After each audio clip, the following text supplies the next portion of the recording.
আজকে আমাদের সবচেয়ে একটা ভালো দিন হওয়ার কথা, কিন্তু আমাদের আজকের দিনে আমরা যে বিশাল সংখ্যক আমাদের শ্রেষ্ঠ সন্তানদের হারিয়েছি এই দিনে, সেটি কল্পনা করা যায় না। এটি বোধহয় হিটলারের সেই অবস্থা, যখন খুঁজে খুঁজে খুঁজে খুঁজে বেরিয়ে লোক যারা ভালো, যারা কাজ করছে, যে ধর্মেরই হোক না কেন, তাকে ধরে ধরে ধরে ধরে তাদেরকে নিয়ে গ্যাস চেম্বারে ঢুকানো বিভিন্নভাবে। আমাদের দেশেও এই হয়েছে। আজকে তাদের সবাইকে আমি, যারা চলে গেছেন সেই 14ই ডিসেম্বর, তাদের প্রতি আমার গভীর শ্রদ্ধা থাকলো। আমি ধন্যবাদ দেব ভারতীয় হাইকমিশনের শ্রী প্রণয় ভার্মাকে, মিসেস ভার্মাকে, যারা কষ্ট করে এই দিনটিকে স্মরণ করে এসেছেন এবং যুদ্ধাহত মুক্তিযোদ্ধাদেরকে এখানে আনতে পেরেছে আমাদের এই ঐতিহ্য পরিষদের, তাদেরকেও আমি ধন্যবাদ দেব। আমি মূলত একজন মুক্তিযোদ্ধা ছিলাম। সরাসরি মুক্তিযুদ্ধে অস্ত্র নিয়ে যুদ্ধ করতে যে 7 নম্বর সেক্টরের দিনাজপুরের ফুলবাড়িতে আমি আহত হই। আমার উরুর হাড় ভেঙে যায়। আমাদেরই বন্ধুরা আমাকে নিয়ে যায়, আমাদের মুক্তিযোদ্ধারা, ভারতের ভিতরে পশ্চিমবাংলায়। সেখানে থেকে আবার চিকিৎসা শুরু হয়।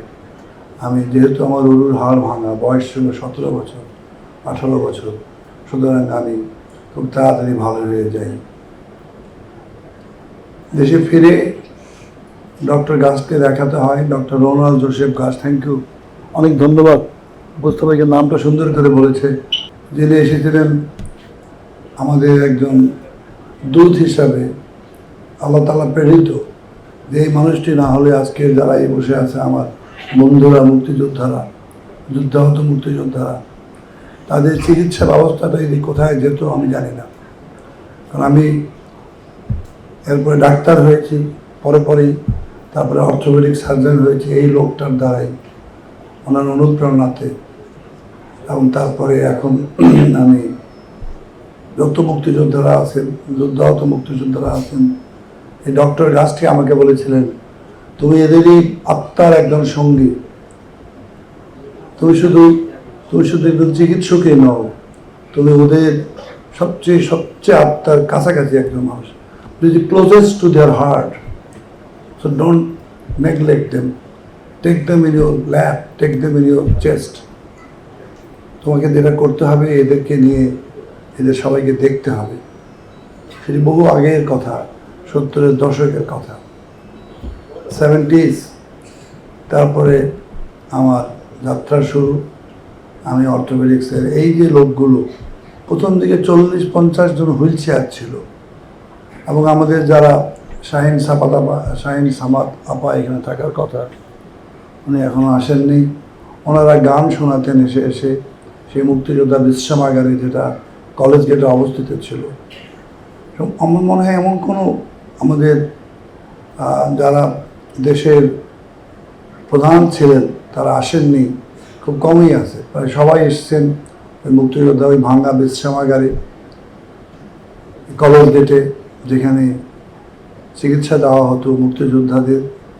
এবং এভাবে আমি সরাসরি তাদের সঙ্গে জড়িত ছিলাম।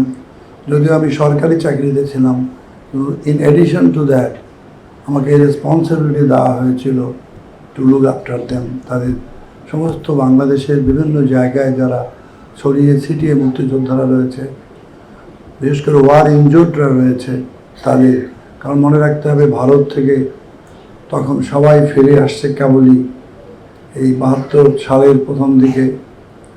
এরপরে বঙ্গবন্ধু সরকার তাদের বাইরে পাঠিয়ে দেয়। ইস্ট ইউরোপিয়ান কান্ট্রি যেগুলো আছে, বিশেষ করে Poland, Hungary, Yugoslavia, east Germany, যারা সোভিয়েত ব্লকে ছিল। আপনারা জানেন যে সোভিয়েত ইউনিয়ন বিশাল শক্তি ছিল ভারতের পাশে, না হলে খুবই মুশকিল ছিল ভারতের সেই দিনের নিজের পায়ে দাঁড়িয়ে এত বড় একটা শক্তি আমেরিকাকে চ্যালেঞ্জ করার। তো অনেক মুক্তিযোদ্ধাদেরকে, যুদ্ধাহত মুক্তিযোদ্ধাদেরকে পাঠিয়ে দেয় বাইরে বঙ্গবন্ধু সরকার চিকিৎসার জন্য। এবং তারপরে ডক্টর গাছ দেখলেন শুধুমাত্র এদের চিকিৎসা করলে হবে না, এদেশের 7.5 কোটি মানুষের চিকিৎসা করতে হবে। এবং এরা যখন অ্যাক্সিডেন্ট করবে, এরা যখন বিভিন্ন ক্ষেত্রে অর্থোপেডিক চিকিৎসার প্রয়োজন পড়বে, ডিফর্মিটি কারেকশন থেকে শুরু করে সব ধরনের, তখন তাদেরই দরকার হবে। তাই উনি তৈরি করলেন RISD, rehabilitation institute and hospital for the disable.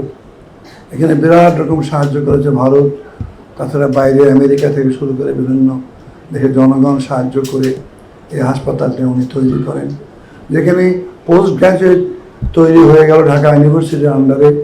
এবং আমাদের মতো প্রায় 3000 এখন আমাদের এই অর্থোপেডিক সার্জন প্রায় এই হাসপাতাল থেকে তৈরি হয়েছে। নার্সেস তৈরি হয়েছে, আমাদের অকুপেশনাল থেরাপি, ফিজিওথেরাপি সেগুলো তৈরি হয়েছে, থেরাপিস্ট তৈরি হয়েছে মানুষের সেবা দানের জন্য।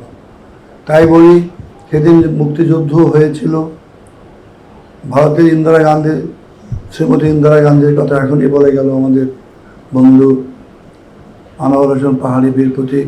কীভাবে উনি আমাদেরকে আশ্রয় দিয়েছিলেন, কীভাবে উনি আমাদের চিকিৎসার ব্যবস্থা নিয়েছিলেন।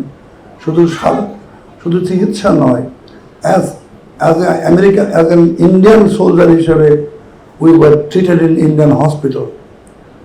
এবং এইভাবে আমাদেরকে সরকারিভাবে সমস্ত রকমের নার্সরা মাছের কাঁটা বেছে বেছে আমাদেরকে খাইয়েছিল, আমাদের এই বন্ধু যারা ভারতীয় সামরিক হাসপাতালে চিকিৎসাধীন ছিলেন।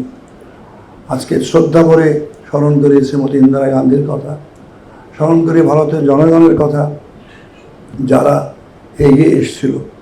আপনারা অবাক হয়ে যাবেন, যখন আমাকে নিয়ে যাচ্ছিল আমি তখন দুপায়ে গুলিবিদ্ধ হয়ে মৃত্যু শয্যায়, তখন খাটের মধ্যে ভারতের মহিলারা, বাংলায় যেহেতু বাঙালি, পশ্চিম দিনাজপুরে কাঁদতেছিল, যে হার এই জাদুধর আজকে মারা যাচ্ছে।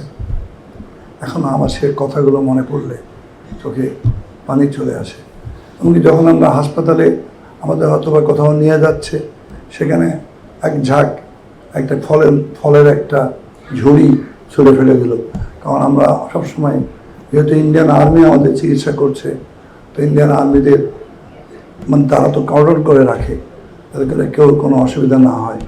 তো সেখানে তারা এই ভারতীয় লোকজন এসে একটা ফলের তোড়া, বাবা তোমরা খাও, তোমাদের জন্য, তোমকা লিয়ে, তোমারা লিয়ে।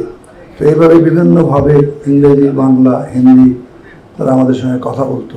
আমি আবারও ভারতের সেদিনের সেই যে আমাদের পাশে দাঁড়ানো একটা দেশ তৈরি শুধু আমরা করিনি, তারাও অ্যালাইড ফোর্স ছিল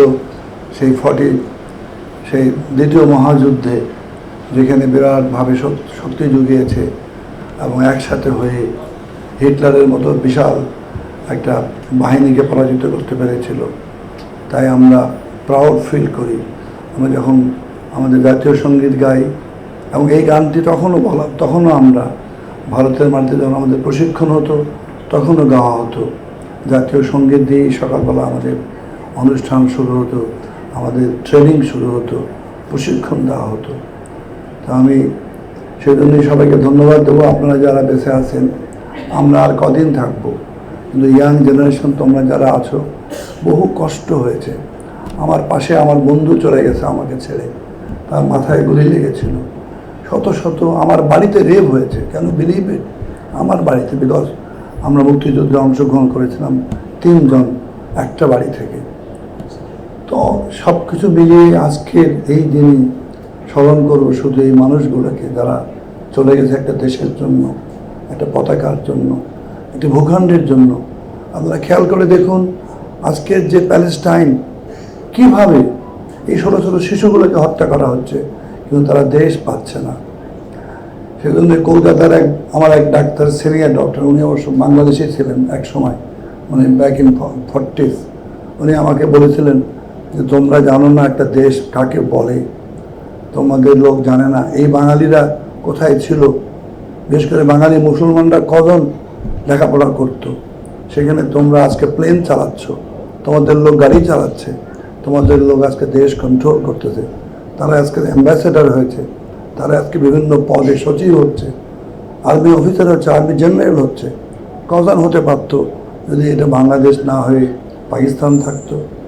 আমার মনে হয় ওনার বাঙালি হিসাবে, ইন্ডিয়ান সিটিজেন হিসেবেও যে যে বোধোদয়, যে রিয়েলাইজেশন ছিল, আমাকে অবাক করে দিল যে উনি এই কথাগুলো নির্দ্বিধায় বললেন যে তোমরা জানো না কোথায় তোমরা ছিলা আর কোথায় তোমরা আসছো, সারা দুনিয়াতে তোমাদের লোক আজকে ছড়িয়ে যাচ্ছে। তো যাই হোক, পরিশেষে আমি আবারও ধন্যবাদ দিতে চাই আজকের প্রধান আলোচক এবং অন্যদেরকে যারা আপনারা এসেছেন কথাগুলো শোনার জন্য, আমাকে সুযোগ করে দিয়েছেন দুটি কথা বলার জন্য। Thank you very much, thank you.